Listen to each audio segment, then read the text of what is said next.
era quen de aguantar o ataque de Miguel Fuster nas postrimerías do rally e perdía a posición de podium a só 2 treitos do final.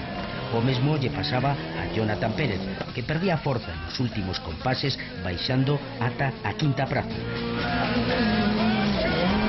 Peor aínda iríalle a Lujúa, un dos protagonistas da Mitsubishi Evo Cup, que abandoaba no último bucle con avaría.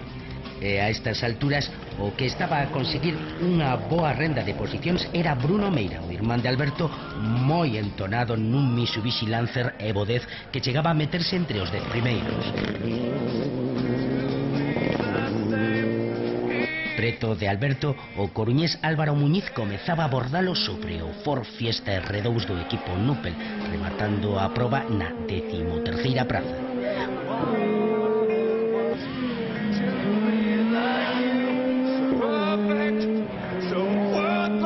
Coa renda acadada pola mañán e sobre o efectivo Skoda Fabia S2000, o piloto asturiano Berti Evia alcanzaba o segundo triunfo da súa carreira no Rally Rías Baixas Vodafone, ao tempo que reafirmaba as súas aspiracións ao título nacional.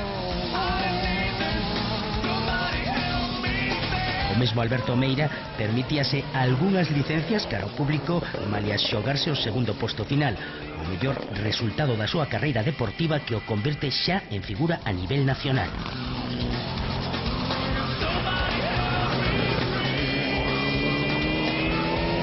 Fuster remataba a remontada na terceira posición, satisfeito, e mesmo Pedro Burgo aínda pescaba no último treito, atacando a Jonathan Pérez, ao que lle arrebataba a cuarta praza.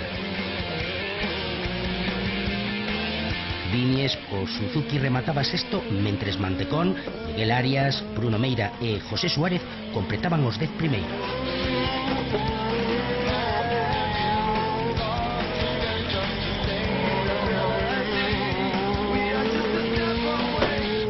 Paga a pena sinalar tamén a fenomenal actuación de dous equipos galegos na Copa Suzuki Swift, os locais Pablo Pazó e Xoán García, que gañaron a Copa, e os ferroláns Pablo Rey e Miguel Uzal, que foron segundos.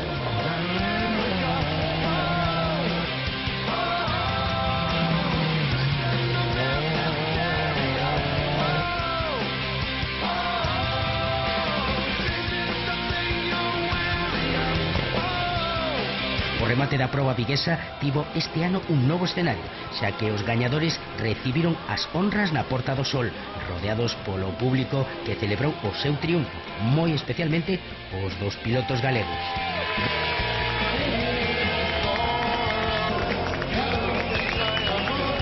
Berti Evia, ben acompañado no podium, era o máis feliz da noite, aínda que Alberto Meira e o seu copiloto Álvaro Bañobre non lle ían a zaga. A verdade é que un segundo posto non fixéramos nunca, o mellor resultado fora un cuarto posto tanto aquí no Rías como no campeonato nacional portugués este ano tamén, e a verdade é que estamos todos moi contentos, todo o equipo funcionou o 100%, desde aquí yo dedicamos a todos os aficionados que nos están apoyando sempre desde as cunetas, aparte do resultado polo bo comportamento que tuveron hoxe, que non houve ninguna incidencia e así dá gusto correr. E vamos facer dúas probas máis do nacional aquí en Galicia, e se todo vai ben seguramente os responsables de Pirelli queren que fagamos o Cataluña do Mundial. Realmente pois é un rally que nos gusta moito, levamos moitas edicións practicando este rally. Bueno, este ano viñemos aquí este rally preparados con un vehículo de última xeración. Sabíamos que podíamos optar a estar nos 3 primeiros postos, pero bueno, loitamos, a choiva axudounos un pouquiño, e a dote de pilotaxe deste piloto de Alberto Meira, pois realmente demostraron que a día de hoxe somos competitivos cos mellores pilotos de España. Que para ser un rally Rías Bajas é un rally complicado, ¿no? La broma de hoy a la mañana de llover y tal complicó un poco todo y bueno, creo que fue un rally difícil y complicado para todos. El cuarto puesto es lo más positivo de toda la carrera, ¿no? Es un buen resultado de cara al campeonato. Segundos de grupo N no está mal, ¿no? O Rally Rías Baixas Vodafone deixou boas sensacións á afección, vale haberse privada da presencia dun dos seus ídolos, Sergio Vallejo, pero ca ledicia a cambio de veren como unha proba que correu perigo de non celebrarse saiu adiante finalmente. e aínda quedan máis, amigos, porque de seguido veñen o de Ourense e máis o Rally de Ferrol. A emoción do mellor automobilismo vivirase na Televisión de Galicia.